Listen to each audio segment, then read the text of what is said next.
Hey everyone, today I want to talk to you about self-improvement, and very generally at that. So I write a lot, as probably most of you know, on Quora. I write a lot.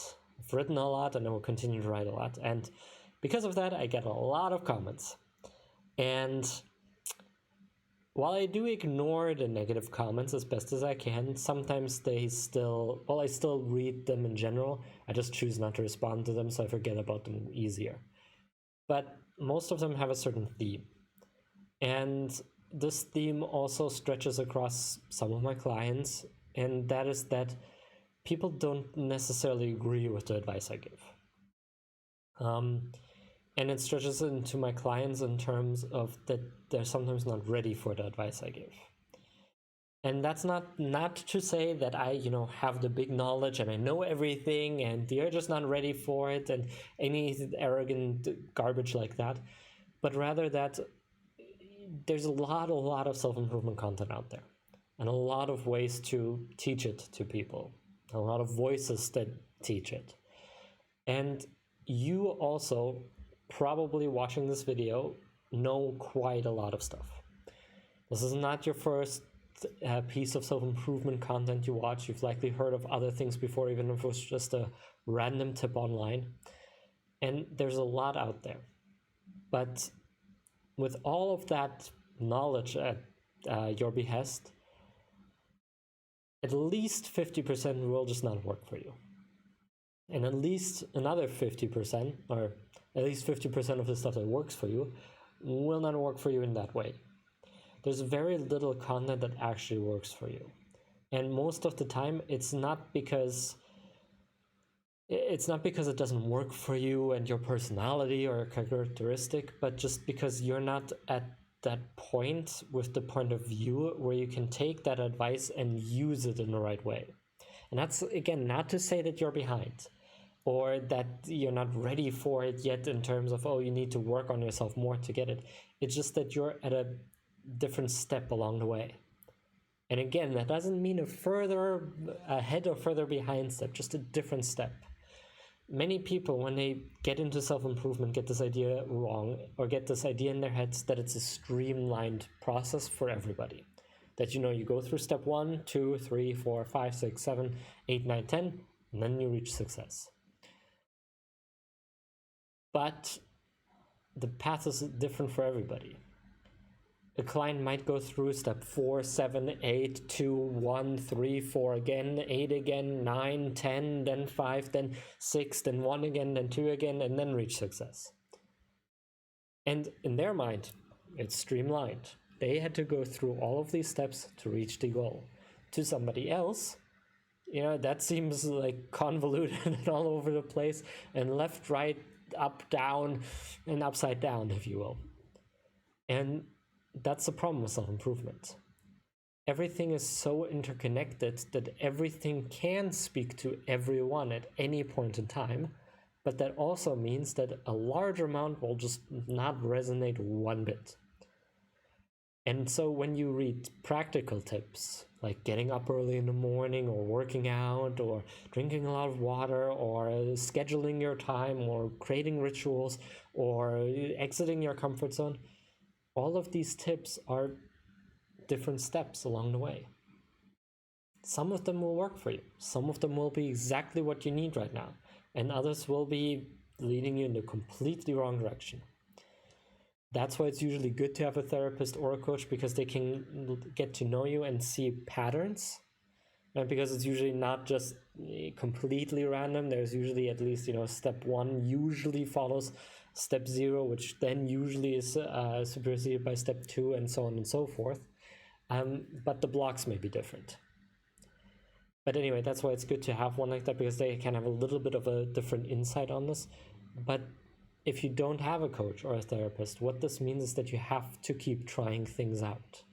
You have to keep trialing and erroring all these self-improvement tips, and then keeping what works and getting rid of what doesn't. Because at the end, self-improvement is about improving yourself to the point that you reach happiness. Now, if that's through success or through scheduling or through productivity, that's secondary, right? Most of the self-improvement tips are there to make you happy. And if that means you only use 2 out of the 10 tips that someone gives you, then screw it. Use those 2 and get rid of the other 8 and don't look back.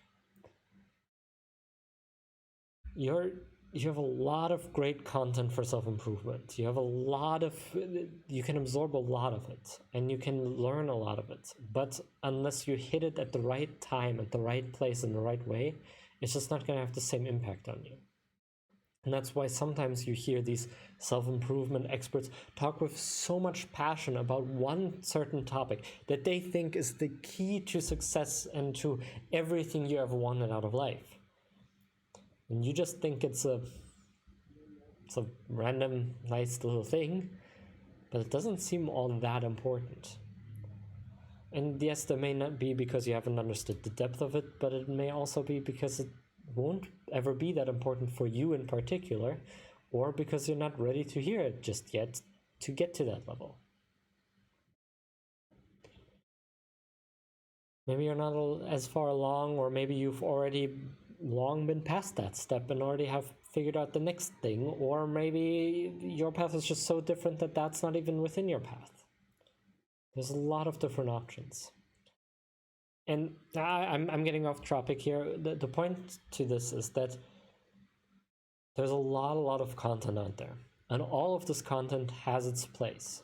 But for you as an individual, you need to trial and error your own things. You need to take what you resonate with, because that's usually a pretty good guide, and then try it out. And then come back and review it and see if that helped you or not. And then go back and try something else, or try it in a different way, or try to do that same thing, but by investing more into it. Self-improvement is very convoluted because, as I mentioned earlier, everything connects to everything else, and everything pulls everything else up and down and left and right, and it's very hard to streamline it into any one thought specifically, or even more so because everybody that takes the content will also have a different way that you need to string it along to, which then adds a whole new dimension to it. And that's what makes it basically impossible to really talk about it in a super succinct way. So that means that you have to add your own things to it. The tips that are given by anyone are usually don't come from out of nowhere, and they might not work for you, and that's okay. So I want you to go out there and figure out what works for you right now. And that doesn't mean what do you want to hear, but what do you know you need to hear and need to try? What have you been avoiding? What would actually make your life move forward? What do you need to try out?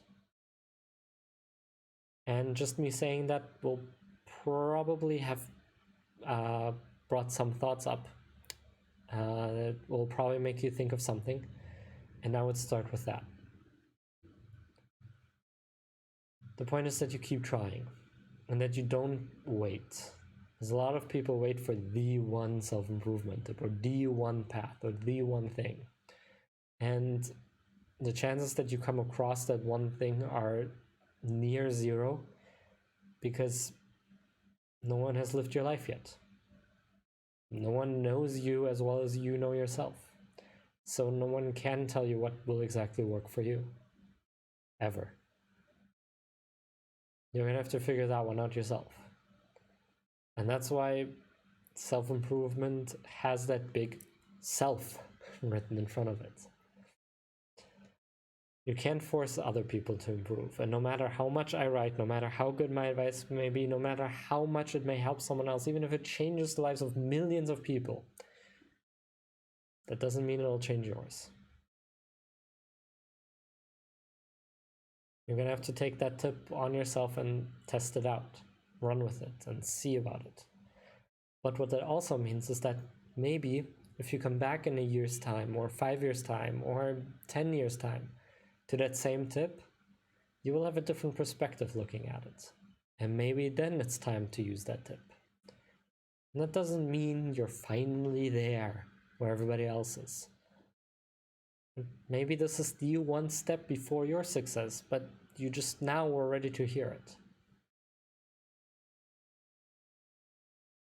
Don't get so don't get so focused on the fact that other people are ahead or that you're behind. You're at a different part and you don't know where they're at. Maybe you're ahead, maybe you're behind. Most likely they just know very different things and have learned different lessons that you haven't learned and that you're not ready for yet, and that's okay. Do what you can, learn as much as you can, trial and error what you can, so that you get to your own goal at the end. Just improvement of yourself and happiness overall.